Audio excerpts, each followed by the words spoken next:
Olá, sétimo ano, tudo bem? Bem-vindos à nossa aula de número 24, correção dos exercícios da apostila, na página 23, 24 e 25.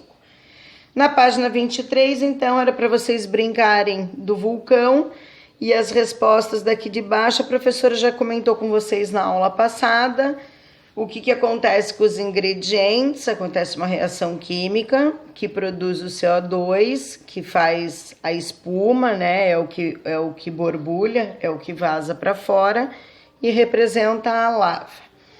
A lava do modelo do vulcão, quando ela espalha, que está mostrando o derramamento no ambiente. Qual a consequência imediata e de longo prazo? Imediata é destruição, né? Queima, destrói, acaba com a vegetação, acaba com a vida, ferra a atmosfera, vira uma desgraça imediata. Só que a longo prazo se transforma no solo mais fértil do mundo, porque é rico em sais minerais. E a longo prazo, isso aqui já mostra a vida, né? Então, um mostra a morte e o outro mostra a vida, certo? Na página 24, a gente tinha aqui relacionar a primeira coluna com a segunda coluna. Então, você tinha que dizer quais eram os tipos de bioma.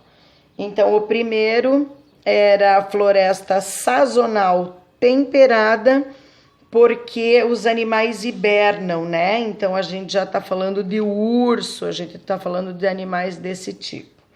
Na segunda, na letra B, era a floresta pluvial com chuva, também sazonal temperada, da zona temperada, porque ela tem influência marítima lá das ilhas e tem as grandes sequoias, que é a floresta do Zé Colmeia.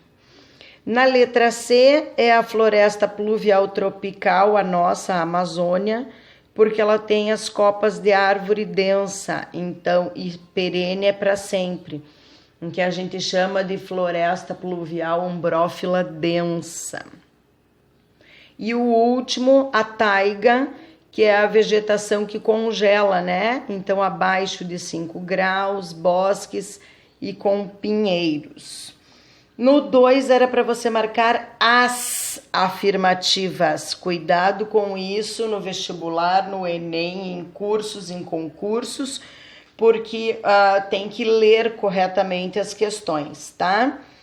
Então, era para você marcar as alternativas corretas relacionadas ao deserto do Atacama, que fica no Chile, tem uma vegetação que ela é única, a gente está falando de deserto, né? Então, a gente está falando de altas temperaturas e baixa umidade. Então, aonde a gente tem um cenário desse no Brasil é lá na Caatinga, que a gente chama de sertão brasileiro, do deserto, né? A vegetação é relacionada à aridez, a altas temperaturas e baixa umidade. E a chuva, ela provoca a umidade relativa da região, de qualquer região. E nesse caso que a gente vai ver depois aqui, ó, a vegetação do tipo cactus, do tipo suculenta, que armazena água para poder sobreviver em um lugar tão ríspido como esse. No exercício 3, ele está dizendo a respeito dessas imagens, não tem nada a ver aqui, porque eu, quando estava fazendo, me confundi. Achei que ficou muito espremidinho aqui, mas tudo bem. Então, o primeiro é o Pantanal, né? Áreas inundadas. Aqui já tem garça branca e tuiuiu. E aqui os campos gerais, os pampas, porque vegetação rasteira, com algumas arbustivas e boa para a criação de animais. No 4 era para você relacionar as plantas, essa aqui da letra A e essa aqui a letra B, com esses biomas. Então, o umbuzeiro é um cactus, é uma suculenta, uma cactácea, que faz armazenamento de água na raiz. Então, é da caatinga.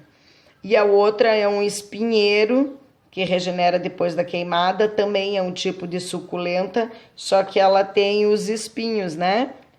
Que é do tipo do cerrado, que a gente vê os boiadeiros, cangaceiro, lampião, com aquelas roupas de couro se protegendo dos espinhos. E na página, oh my God, chegamos à prova. Esta semana lançarei a terceira prova do 7º ano.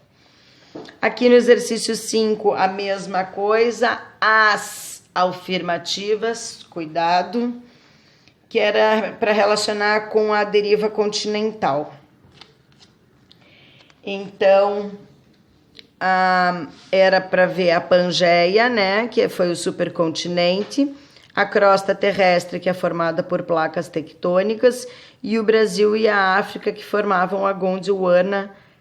O desenho está na resposta, na página 16 da apostila. Aqui nessa imagem, meu 6º ano 3, lindo, do ano passado, já fez essa imagem comigo, ano passado em geografia, que era para vocês dizerem essas formações aqui. Lembram, meus amores? Então, agora é a mesma imagem, só que uma outra análise. Ele está perguntando o que está acontecendo com essas duas placas aqui, ó.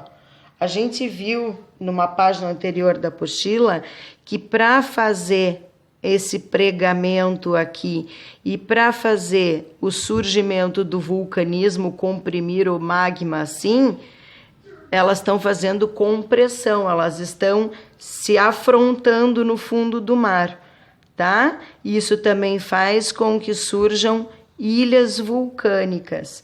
Então as placas estão se aproximando, se afastando, estão se aproximando, se unindo, estão fazendo as dobras. Na letra B, qual é o fenômeno que a gente consegue observar aqui? Além de ter maremoto, né? Porque esse movimento aqui, o terremoto embaixo d'água é maremoto. E a formação de ilhas vulcânicas, são os fenômenos que formaram.